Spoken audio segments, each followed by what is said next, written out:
வணக்கம். ஜவை Z from Javadupatti Pudur. Power writer அப்படிங்கிற அந்த யூடியூப் சேனல் மூலமாக உங்களை மீண்டும் சந்திப்பு ரொம்ப மற்ற மகிழ்ச்சி. அதோட எங்கள் சேனலை சப்ஸ்கிரைப் பண்ணுங்கள், பெல் பட்டன் அழுத்த மறந்துடாதீங்க. அதோட எல்லாத்துக்கும் ஷேர் பண்ணுங்கள்.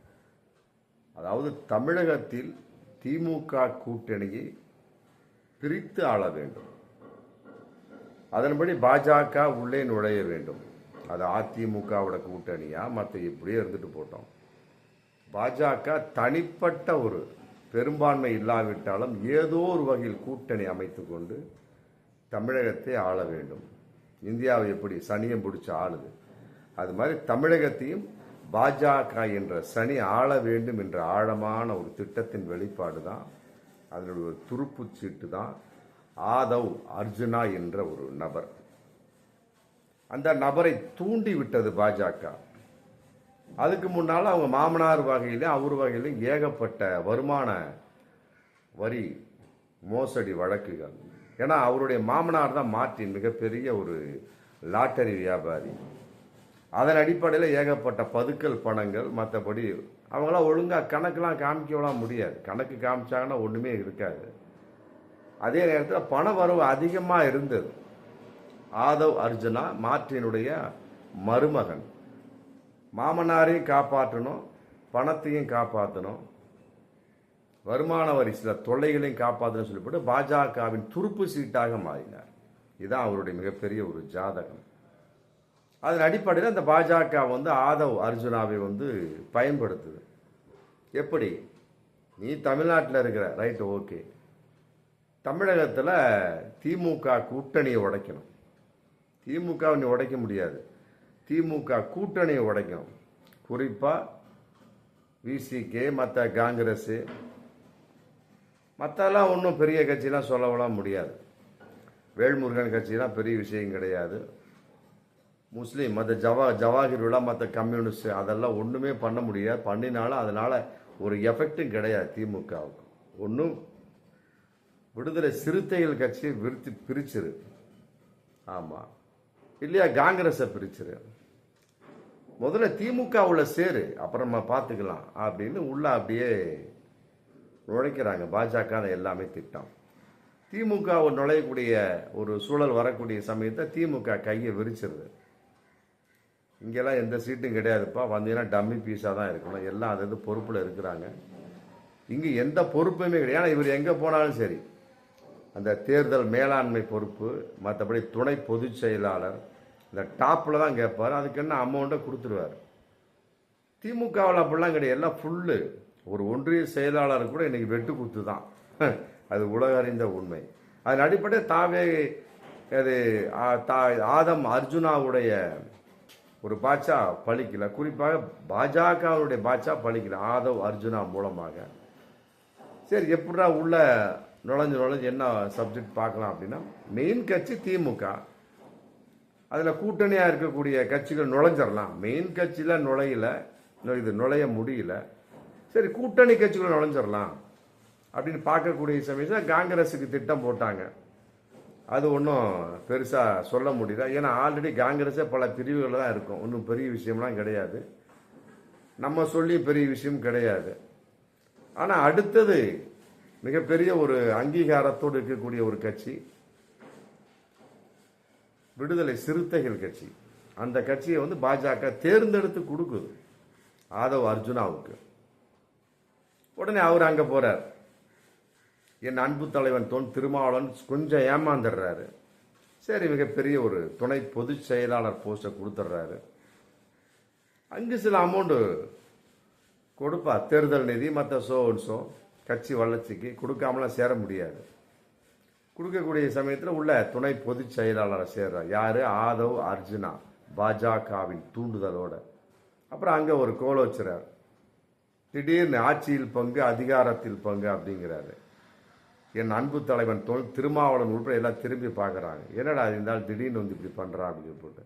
அப்புறம் அங்கே ஷாநவாஸ், மற்ற வன்னியரசு, மற்ற சோ பாலசிங்கம், எஸ் பாலாஜி எல்லாமே கூர்ந்து கவனிக்கிறாங்க. இவர் ஒவ்வொரு மீட்டிங்கில் ஒவ்வொரு விதமாக பேசுறது, திமுகவுக்கு ஆப்போசிட்டாகவே.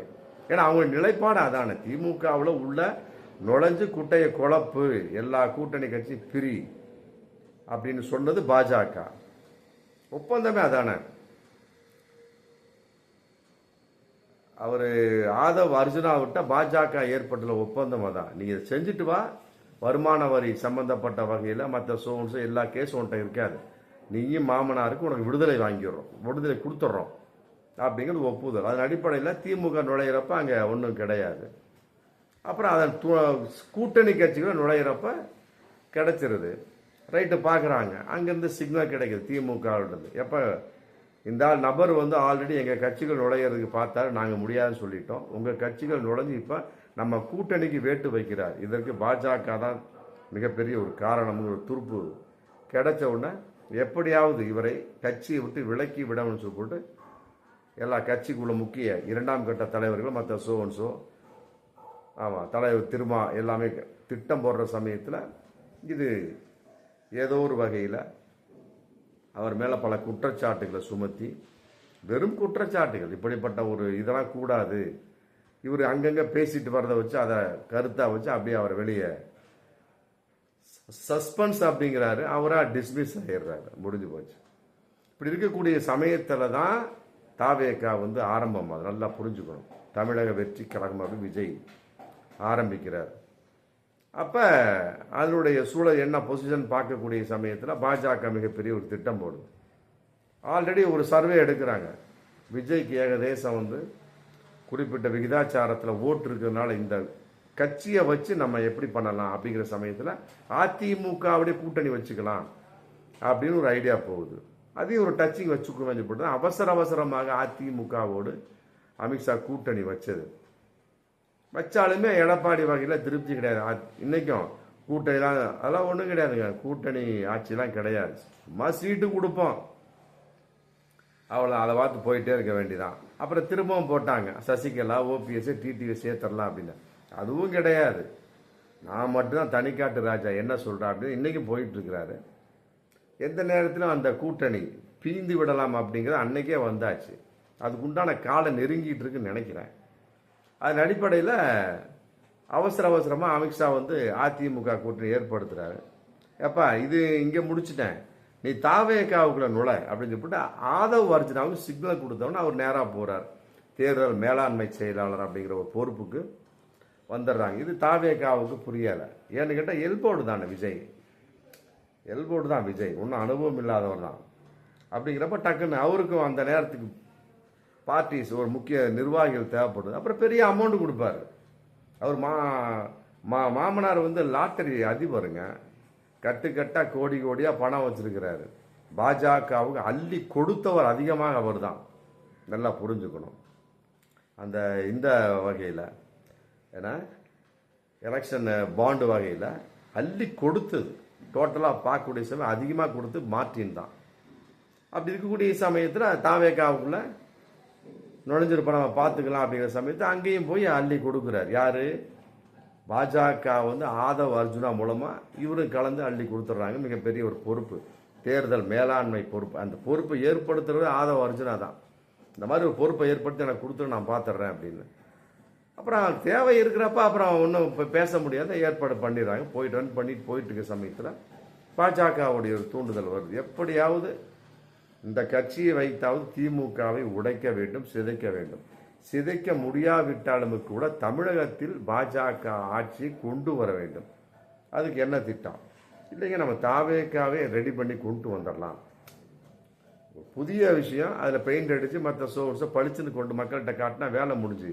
இவருக்கு ஆல்ரெடி மாசு இருக்குது, அந்த மாசை நம்ம பயன்படுத்திக்கலாம். இப்போ ஆதவ் அர்ஜுனா அமித்ஷா பாஜக இவர் மோடிட்ட திட்டம் போடுறாங்க, ரெண்டு பேரும் போடக்கூடிய சமயம் அப்படியே ஒன்று ஒன்றா போயிட்டுருக்கு. அதன் அடிப்படையில் எழுந்ததான் விக்கிரவாண்டி மாநாடு, அப்புறம் மதுரை 2வது மாநாடு, எல்லாமே ஆதவ் அர்ஜுனாவோட காசு தான். சைடில் பாஜக காசு கொடுத்துருப்பாங்க, கொடுக்காமலாம் இருக்க முடியாது, அவ்வளோ பெரிய அமௌண்ட்டு ஆதவ் அர்ஜுனாவோட காசு. அதனால் ஆதவ் அர்ஜுனா என்ன சொல்கிறாரோ அதுதான் விஜய், தலையாட்டி பொம்மை, முடிஞ்சு போச்சு. அதன் அடிப்படையில் விக்கிரவாண்டியில் மிகப்பெரிய ஒரு மயக்கம்லாம் ஏற்பட்டுருக்கு, அங்கேயும் அதெல்லாம் மறைக்கப்பட்ட உண்மையாக போச்சு. அப்புறம் மதுரையில் ஏகப்பட்ட பேர் மயங்கியிருக்கிறாங்க, யாரும் சாகலை, மற்றபடி மயங்கிட்டாங்க ஏகப்பட்ட. அங்கே 50,000 நாக்கு அணியாமல் அடித்து உடைச்சானு பாருங்க. அதன் அடிப்படையில் எல்லாமே ரவுடி பயலாக அங்கே சேரக்கூடிய சமயத்து இதுதான் ப்ளஸ் பாயிண்ட். இதை வைத்து எவ்வாறு தமிழகத்தை கலவர பூமியாக மாற்றுவது, இதான் ஆதவ் அர்ஜுனா ப்ளஸ் பாஜகவுடைய திட்டம். நல்லா புரிஞ்சுக்கணும். கலவர பூமியாக தமிழகத்தை மாற்றினாங்க. எப்படி மாற்றுவது? கடை ஒவ்வொன்றா ஏதாவது பண்ணிக்கிட்டே கிடப்போம். அதன் அடிப்படையில் ஏற்பட்டதான் இந்த தேர்தல் பிரச்சார திட்டம். டிசம்பர் 20 வரைக்கும் அங்கங்கே ஊருக்கு போக வேண்டியது. சனிக்கிழமை ஏன்னு கேட்டால் சனிக்கிழமை கும்பல் கூட்டமாக இருப்பாங்க, எல்லாரும் ஃப்ரீயாக இருப்பான், ஒன்றுக்கு விளங்காதவங்க கூட வந்து பார்ப்பான். அப்படிங்கிறப்ப 5 பேருங்கிறது 50,000 ஆகி போயிடும், முடிஞ்சு போச்சு. இப்படி ஒன்று ஒன்றா பார்த்தா தான் வந்து முதல்ல மதுரை, இது விக்கிரவாண்டி, அதுலேயே பல கோடி ஆதவ் அர்ஜுனாவோட காசு, மதுரையிலும் ஆதவ் அர்ஜுனாவோட காசு பல கோடி. இப்படி இருக்கக்கூடிய சமயத்து பிரச்சனை ஒன்றும் வரல. அதன் அடிப்படையில் செயல்பட்டது இந்த திட்டம். அது ஃபர்ஸ்ட் எடுத்தோன்னே போட்டாங்க. ஃபர்ஸ்ட் இதில் முதல் பிரச்சார கூட்டம் திருச்சியில் நல்ல பயங்கரமான, அங்கே ஏகப்பட்ட இறக்காமல் போய்விட்டான். ஆனால் மயக்கம் அடைந்தார்கள். அங்கேயே பாட்சா பழிக்கிறார். ஆதவ் அர்ஜுனா ப்ளஸ் பாஜகவுடைய பாட்சா. அடுத்து நாகப்பட்டினம், திருவாரூர், அங்கேயும் ஆதவ் அர்ஜுனா ப்ளஸ் பாஜக கூட்டணி பாட்சா பழிக்கல. எப்படியாவது பிரச்சனை ஏற்படுத்தி அது சம்பந்தமாக ஏதோ ஒரு மண்டையில் போட்டு திமுகவை டிஸ்மிஸ் பண்ண வேண்டும். ஆமாம், அதன் அடிப்படையில் ஏதாவது ஆட்சி சரியில்லை, அது சரின்னு போட்டு ஒரு திடீர்னு ஜனாதிபதி ஆட்சி கொண்டு வந்துட்டு கவர்னர் ஆட்சி கொண்டு விட்டா வேலை முடிஞ்சுது. ஆல்ரெடி இங்கே ஆளுநர் ரவியும் கரெக்டாக தான் இருந்துட்டு இருக்கார். ஆளுநர் ரவிக்கும் மு.க. ஸ்டாலினுக்கும் பிடிக்காது, முடிஞ்சு போச்சு. இது பயங்கரமான ஒரு பெருச்சாளி இந்த ஆளுநர் ரவி, முடிஞ்சு போச்சு. சொல்லவா வேணும்? ஆமாம், திருடனை சேர்ந்து அவ்வளோதான். என்ன சாதாரண திருட்டு கொள்ளையாக மாறும் அப்படின்னு பழமொழியே இருக்கு. அப்போ இருக்கிற சமயத்தில் சரி அதனால தான் வந்து ஆளுநர் ரவியை மாற்றாமல் இன்னும் ஆளுநராக தமிழகத்தின் வைத்து கொண்டிருக்கிறார் அப்படிங்கிற தகவல் இன்னைக்கு வந்திருக்கு. இப்படி போயிட்டு இருக்க சமயத்தில் டக்குன்னு ஏதாவது ஒரு வகையில் திமுகவை போட்டு தள்ளிடலாம், முடிஞ்சு போ, டிஸ்மிஸ் அப்படிங்கிற கான்செப்ட். அப்போ அதன் அடிப்படையில் இப்போ இந்த தேர்தல் பிரச்சாரத்தை ஸ்டார்ட் பண்ணி வந்துக்கிட்டே இருக்க சமயத்தில் கரூர் கரெக்டாக மாட்டுது.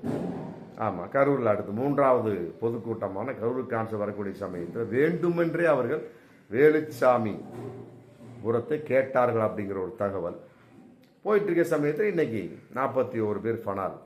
ஆமாம், இதன் அடிப்படையில் விஜய் வந்து இன்னைக்கு பேச முடியாத நபராக, மற்றபடி வந்து தப்பி ஓடிய நபராக இன்னைக்கு பாஜக கையில் விஜய் மாட்டிக்கிட்டார். ஆதவ் அர்ஜுனா அங்கே தகவல் கொடுத்தாச்சு. இந்த பேசிகிட்டு இருக்க சமயத்தில் திடீர்னு வந்து அங்கே ஃபுல்லாக கூட்டம் 50 மீட்டருக்கு முன்னாடி அங்கிட்டு கூட்டமாக இருக்குங்க, போக வேணாம் இங்கேயே நிறுத்திடுங்க அப்படின்னு காவலர் சொல்லியிருக்கிறாங்க. விஜய் ஒத்துருக்கிறார். அதுக்கு வந்து வேணாம், ஏன்னா இவங்களுடைய பாஜக ஆதவ் அர்ஜுன பிளான் அதுதானே. அங்கே கொண்டு போனோம்னா ஏதோ பிரச்சனையாகும். ஒரு 10 பேராவது இறக்கட்டுமே. அதன் அடிப்படையில் விஜயை லபக் பண்ணி திமுக ஏதோ ஒரு பண்ணிடலாம் அப்படிங்கிற ஒரு கான்செப்ட். ஆனால் அவங்க எதிர்பார்த்த விட அதிகமாகவே பழி ஆகி போச்சு. அதுக்கு தான் வந்து நீ முதல்ல வண்டி அங்கே ஓட்டுப்பா, அங்கே ஓட்டுங்க, ஓட்ட வச்சு அதுக்கு முதல்ல மயங்கி விழுகிறாங்க. ஓட்டின உடனே இன்னும் ஏகப்பட்ட பேர் ஒரு பாடியை தூக்கிட்டு போவாங்க பாருங்க. அந்த வீடியோவில் பார்த்தீங்கன்னா தெரியும். விஜய் பேசிகிட்டு இருப்பா, அப்படி பாடியை தூக்கிட்டு போய் பக்கத்தில் தூக்கிட்டு போயிட்டு இருப்பா, செத்து போன பாடியை தூக்கிட்டு போயிட்டு இருப்பாங்க. திடீர்னு வண்டிக்குள்ளது மேலே வந்து ஆதவ் அர்ஜுனா காதில் கடிப்பார். உடனே அதை யார் ஆதவ் அர்ஜுனா பேசியதை கண்டு கொண்ட விஜய் வந்து தூக்கிட்டு போகிற பணத்தை பார்க்கல, தொண்டனுடைய பணத்தை பார்க்கல. அந்த அளவுக்கு பிரெயின் வாஷ் செய்யப்பட்ட மிக மோசமான ஒரு சூழலில் பாஜகவின் நிலைப்பாடின் வெளிப்பாடு விஜய். உடனே கடகடன்னு கீழே இறங்குறாரு, கூட்டத்தை முடிச்சுட்டு கடகடன்னு அப்படியே போயிடுறார், நேராக ஸ்ட்ரைட்டாக போயிடுறார். அந்த ஸ்ட்ரைட்டாக போனது மற்ற சோர்ஸ் இங்கே நிற்கக்கூடாது, எல்லாம் ஆதவ் அர்ஜுனாவுடைய ப்ளஸ் பாஜகவின் மகா பிளான். இன்றைக்கி போயாச்சு, கைது பண்ணக்கூடாது. அதான் யாரை வேணால் கைது பண்ணிக்க. ஆமாம், சும்மா ஒரு ஒப்புக்கு சப்பான புஜியா ஆனத்து கைது பண்ணல, சிடி நிர்மல்குமாரையும் கைது பண்ணல. மற்றபடி ஆதவ் அர்ஜுனா பிளான் பண்ணி அவர் தான் கொடுத்தது எல்லாத்துக்கும். இந்த கூட்டம் சோர்ஸ் எல்லாம் அமௌண்ட் எல்லாம் ஆதவ் அர்ஜுனாவோட பணம், மார்டின் பணம் ப்ளஸ் பாஜகவுடைய திட்டம். நேராக அங்கே போயிட்டார். போய் அங்கே சரண்டர் காலில் விழுந்தாச்சு, அமித்ஷா காலில். எப்படியாவது விஷயத்தை சொல்லி நீங்கள் சொன்னபடி பிளான் பண்ணியாச்சு, எல்லாம் நடந்து முடிஞ்சது. இன்னும் என்ன பிளான்? ஆமாம், எங்களுடைய வருமான வரி சோன்ஸோ, என் மாமனாருடைய வருமான வரி சோன்ஸோ கேஸ் எல்லாம் வாபஸ் வாங்கிடணும், அதுலேருந்து எங்களுக்கு விடுதலை ஆயிடணும். நீங்கள் சொன்னபடி ஒரு பாதி பிளான் ஓகே ஆயிடுச்சு. ஆமாம், மீதி பிளானை வந்து நீங்களே பண்டிகை சொல்லிட்டு இன்றைக்கி ஆதவ அர்ஜுனா அமித்ஷா காலில் விழுந்து கிடக்கிறார். அதன் அடிப்படையில் இங்கே விஜய் ஃப்ரீ. அதுக்கிடையில் ராகுல் காந்தி சம்பந்தப்பட்ட வகையில் ஒரு கிராஸஸ் என்ன அப்படின்னா விஷயம் தான். ஆமாம், கொஞ்சம் ஸ்டாப் பண்ணி வைங்க அப்படின்னு ஸ்டாலினுக்கு சொன்னதாக ராகுல் காந்தி. ஏன்னு கேட்டால் விஜய் வந்து ராகுல்கிட்ட தான் பேசியிருக்கிறார். ஆதவ் அர்ஜுனாவுக்கும் பாஜகவுக்கு உள்ள மறைமுகமான டீலிங் வந்து விஜய்க்கு தெரியாது. ஆனால் விஜய் பச்சோந்தித்தனமாக இது ஒரு வெகுளித்தனமாக ராகுல்கிட்ட சொன்ன, ராகுல் வந்து ஸ்டாலின்கிட்ட சொல்லிடுறார். சொன்ன உடனே ஸ்டாப் பண்ணிடுறார், கைது பண்ண வேணாம், இதான் சாக்கு அப்படின்னு அதை வச்சுக்கிட்டு பாஜக உள்ள உருட்டுன்னு உருட்டி என்ன பண்ணுறாரு, விஜயை மிரட்டி கொண்டு இருக்கிறார். யார் மூலமாக? குருமூர்த்தி, துக்ளக் ஆடிட்டர் குருமூர்த்தி மூலமாக இன்னைக்கு மிரட்டிட்டு இருக்காரு. குருமூர்த்தியும் விஜயை நேரடியாக சந்திச்சாச்சான், தகவல் போயிட்டு இருக்கு. ஆமாம், பார்த்துக்க, சொல்கிறத கேட்டுக்க, என்னங்கிறத நம்ம பார்த்து பிளான் பண்ணிக்கலாம். ஓவரா பண்ண உள்ளதுக்கு நாங்களே வச்சிருவோம். இப்போ பாஜக சொன்னாலுமே கூட ஸ்டாலின் வைக்க முடியாத ஒரு, ஏன்னா ராகுல் சொல்றாரு வைக்காதீங்க அப்படின்னா நம்ம பயன்படுத்திக்கலாம் அப்படின்னு திமுகவோட பிளானிங். ஏன்னா ஆதவ் அர்ஜுனா மூலமா நம்ம பயன்படுத்திக்கலாம் விஜய் அப்படிங்கிறது பாஜகவோட பிளான். நல்லா புரிஞ்சுக்கணும் இந்த இடத்துல, பாஜகவோட பிளான் இப்படி இருக்குது விஜயோட விஷயம். அதன் அடிப்படையில் இன்னைக்கு ரொம்ப இக்கட்டான ஒரு சூழ்நிலையில் தாவேகா விஜய் மாட்டிக்கொண்டு விழித்து கொண்டிருக்கிறார் அப்படிங்கிறது மிக பயங்கரமான ஒரு விஷயம். சரி, இப்படி போயிட்டு இருக்கிற சமயத்தில் என்ன பண்ண முடியும்? அவ்வளோதான், அப்படியே கொண்டு போனோன்னு வச்சிங்களேன். இப்போ தேவையில்லாமல் இந்த ஹேமா மாலினி அப்படிங்கிற ஒரு நடிகை இறக்கி விட்டுருக்காங்க பார்த்தீங்களா? ஆமாம், எதுவுமே குழு இறக்க. ஏன் மணிப்பூர் தெரியலையா பாஜகவுக்கு? கரூர் தான் தெரிஞ்சுதா, மணிப்பூர் தெரியல. அப்புறம் இன்னொன்று பற்றிக்கிட்டு எரிஞ்சுதா. இந்த மாதிரி ஏகப்பட்ட விஷயம் இருக்கு. அதெல்லாம் போய் நோண்டாம இங்க எதற்கு வந்தார்கள் அப்படிங்கிற கேள்வி இன்னைக்கு மிக பகிரங்கமா போயிட்டு இருக்கு. இதெல்லாம் வந்து பாஜகவுடைய மிகப்பெரிய ஒரு திட்டத்தின் வெளிப்பாடு. நல்லா புரிஞ்சுக்கிட்டீங்களா? ஆமா, அதனால வந்து ஒரு மிகப்பெரிய ஒரு பிளானுக்கு பாஜக வந்துட்டாங்க. விஜயை விடக்கூடாது, விஜயை விடக்கூடாது. அதை வச்சு ட்ரம்ப் கார்டு கரெக்டாக பயன்படுத்தி இதை சம்பந்தமாக கொஞ்சம் ஒரு முக்கால்வாசி தனமாக போட்டிருப்போம். இப்போ ஃபுல்லாக எங்களுக்கு டீட்டெயில் தகவல் கிடைத்த அடிப்படையில் இன்னும் பயங்கரமான வீடியோ இது, அவன் ஸ்கிப் பண்ணாமல் பாருங்கள். அப்போ வந்து என்ன ஆகுது, இப்படியே கொண்டு போயிடுவோம். இந்த ஹேமா மாலினுடைய ஒரு வெளிப்பாடு அவங்க அறிக்கை தாக்கல் பண்ண சொல்லியிருக்கிறாங்க. சொன்னக்கூடிய சமயத்தில் என்ன பண்ண முடியும்? இப்போ மு.க. ஸ்டாலின்கிட்ட ஒரு விளக்கம் கேட்டிருக்கிறாரு. ஆமாம், அவங்களும் ஏதோ ஒன்று சொல்லுவாங்கன்னு வைங்களேன், அவங்க கரெக்டாக சொல்லிடுவாங்க. எப்படி சொன்னாலுமே ஒப்புக்கொள்ளக்கூடாது அப்படிங்கிற கான்செப்டில் பாஜக வந்தாச்சு. போடு, திமுக டிஸ்மிஸ். நல்லா புரிஞ்சுக்கணும், திமுக டிஸ்மிஸ். ஆமாம், அப்புறம் என்ன பண்ணுறது? அவ்வளோதான். அதை வச்சு அதை பண்ணிட்டாங்க, இதை பண்ணால் திமுகவை டம்மி பண்ணி. ஏன்னா திமுக மேலே அனுதாபப்பட்டதாக தமிழக வரலாற்றில் ஒரு சான்று கூட கிடையாது. அதிமுக மேலே தமிழகம் இறக்கப்பட்டிருக்கு. மற்றபடி வந்து திமுகவில் கருணாநிதி மேலே தமிழகம் இறக்கப்பட்டதை எந்த தகவலும் இல்லை. எம்ஜிஆர் மேல் இறக்கப்பட்டதை போல கருணாநிதி இறக்கப்படும். அதனால் வந்து திமுக டிஸ்மஸ் பண்ணிட்டாலே போதும் கட்டாயமாக. இதன் அடிப்படையில் தான் அதுங்கிற கான்செப்டில் போட்டெல்லாம் இந்த பக்கம் விஜயை வச்சோம் நம்மளும் வாரிடலாம். பாஜகவுக்கு முதல்வர் போஸ்ட்டு, மற்றபடி உங்களுக்கு துணை முதல்வர் போஸ்ட்டு. ஆதவ் அர்ஜுனாவுக்கு மிகப்பெரிய ஒரு பதவி. சரி, இப்போ எடப்பாடி என்ன பண்ணுறது? காலி தலையை துண்டை போட்டு வீட்டுக்கு அனுப்பிச்சிட வேண்டியதான். ஆமாம், எடப்பாடி வேட்டு வச்சாச்சு. ஆதவ் அர்ஜுனா பிளஸ் பாஜகவுடைய கூட்டணி தாவேகா கான்செப்ட் ஸோ எல்லாம் போயிட்டு இருக்கு. தலையாட்டி பொம்மையாக விஜய், நல்லா புரிஞ்சுக்கணும். தலையாட்டி பொம்மையாக விஜய், தலையில் துண்டை போட்ட நிலையில் எடப்பாடி. 2026 சட்டமன்ற தேர்தலுக்கு உண்டான திமுக அந்த இதுக்கு வேட்டுக்கு வேட்டு, இவர்கள் ஓட்டுக்கு ஓட்டு அப்படிங்கிற ஒரு நிலைப்பாட்டில் இன்னைக்கு திட்டம் போட்டு நடந்து கொண்டிருப்பதாக மிகப்பெரிய ஒரு தகவல் போயிட்டுருக்கு. ஆமாம், பார்ப்போம். மக்கள் பார்த்து கொண்டிருக்கிறார்கள். அவர்களுடைய முடிவு தான் கடைசியில் சரியாக அமையும். ஆமாம், எப்படி இருந்தாலுமே சரி. ஆமாம், திமுகவுக்கு அரெஸ்ட் பண்ணாத வரை இருக்குதான். இன்னும் அரெஸ்ட் பண்ணிட்டா தாவேகா இன்னும் தூக்கப்பட்டு விடும் அப்படிங்கிற பகிரங்கமான ஒரு விஷயம் இதில் இருக்கு. அதனால இரண்டும் கட்டான் நிலையில் திமுக இன்று தடுமாறி கொண்டிருக்கிறது அப்படிங்கிறது நிதர்சனமான உண்மை. பார்ப்போம் மீண்டும் அடுத்த வீடியோ. நன்றி.